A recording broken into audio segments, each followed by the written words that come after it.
but when you say you have a tangent, is that part of the body's holding when he needs to move? Tangent is when things line up. So a tangent, for example, where was it? Right here. His hand is lining up to his leg. And tangents they're not terrible, but they create optical illusions. So for example, if I have my hands like this, like so, you can see that they're separate. We can see that there's distance between them. If I bump them up against each other, we can feel that they are touching. They are pressed against each other. So that tells us they're side by side. If I do this, one in front of the other, you can see that one is in front of the other very clearly. Tangents destroy that feeling. So for example, now we're going to deal with distance. So my hand is, one is far, one is close. If I have them like this, you can see that there's a gap between them, and because of the size difference, we can see that one is far, one is close. If I do this, we can see that there is overlap, and it maintains that believability. If I tangent this and just have my hand bump up against the other one perfectly like that, suddenly it feels like I've got a tiny little creepy baby hand that's just like sitting right next to the other. It creates this weird optical illusion that makes it feel like both hands are side by side. And it creates this weird optical illusion, and it creates pops in our animation because our eyes are losing that depth. It flattens images. It makes it really weird. This is the way that they shot the Lord of the Rings. So in the Lord of the Rings, if you've seen that, you've got the hobbits who are very small, and then you've got the regular humans humans, elves who are very tall. And all of the actors are human. They're all about the same height. The way that they made some characters look very small, some look very short, is just playing with that optical illusion of depth, using tangents to fake or make us believe that things are side by side when they're actually very far away, and just kind of playing with our eyes. So it's not that these are bad things, but in normal circumstances, they destroy or flatten an image that we don't want to have flattened. And there's a lot of different tangents that can happen. This is one of them. I forget the exact name, but it's when things butt up against each other. Sometimes you have tangents where a line will connect to another line. So for example, I'm looking at a background element here.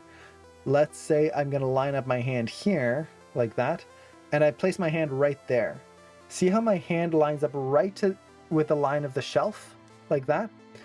That creates a weird connection to that shelf. It's like your eye just wants to keep going in a weird way, and it almost oddly makes it look like my hand is connected to that shelf because it's too perfect. If I just offset it a little bit, it solves it. That's still a tangent. It's when lines line up in weird ways.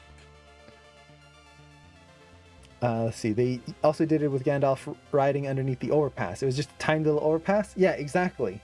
So there's a lot of optical tricks. I highly recommend looking at a behind the scenes of Lord of the Rings. If you're interested in cinematography, it is a wonderful experience just to look through all of that. So yeah, that's tangents.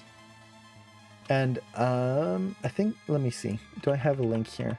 There's a great blog that goes over tangents. I've talked about it before on the stream here, but I don't know if I have the link on. Actually, I do have it on here. So posing, let me get you this link here because it's a good reference. So this was a document that I did, and I did a whole demo for this document on stream a while back. Just posing tips, what to look for, basically a posing checklist if you want to create a good pose. This is what I always go through whenever I'm posing a character.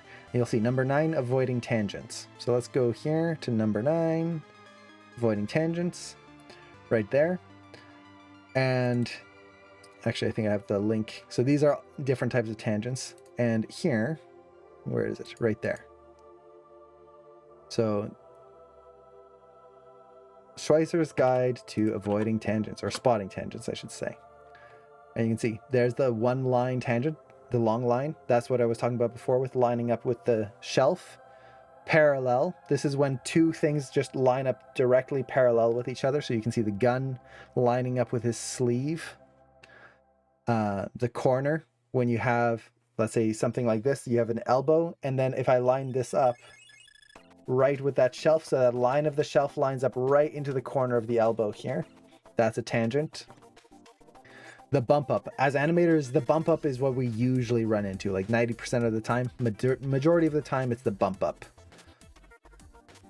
Where in AM can I find the posing slide? It's posted in the Animation Mentor Discord. It's also posted in the Pratt Bros Discord if you want to find it. I can also just give you the link right here. Boop. There you go. I think it's also posted in the survival guides at some point. So yeah, bump up is very important. Directional. It's same, almost like the long line, but it's usually you'll see it with a flowing line a little bit more, where they just kind of flow one into the next. Panel to panel, as animators, we don't have to worry about. This is more of a comic thing. And then fake panel, we don't really have to worry about it too much, but we do have to be careful of a frame within a frame, which is a composition technique, which that can cause some issues. It is impossible to avoid all tangents, especially the more complex the background you have, the less you're going to be able to avoid a tangent. So for example, with my camera, if I had a solid color, like maybe a green screen and it's just me on a blank background, well, avoiding tangents is going to be pretty easy, because as long as I'm not tangenting my own body or the edge of the screen, I'm good. Now, oddly enough, I just realized that my camera is a little weird. I just realized that it's bumping up on that side of the screen there. Weird. There we go. That makes me happy. I don't know what happened there. There we go. That was going to drive me insane now that I noticed it. So if I was in an empty scene, avoiding tangents is pretty easy. Now we've got a complex background right here. No matter where I move my hand or where I position myself, there's something that I might be bumping up against. So like on that side, there's the old NES, there's the shelves.